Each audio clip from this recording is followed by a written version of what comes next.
తెలవారుజాముల్లో వెంకటరమణ తండ్రి సుప్రభాతము చేసెను సురులే రమణ.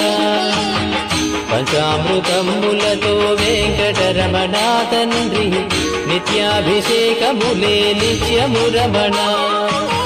వజ్రమకుటంబుతోను వెంకటరమణ తండ్రి శంకు చక్రధారుడవే తిరుమల రమణ. మూడు నామాలతోను వెంకటరమణ తండ్రి ముల్లోకములు ఏడడి మూర్తి విరమణ.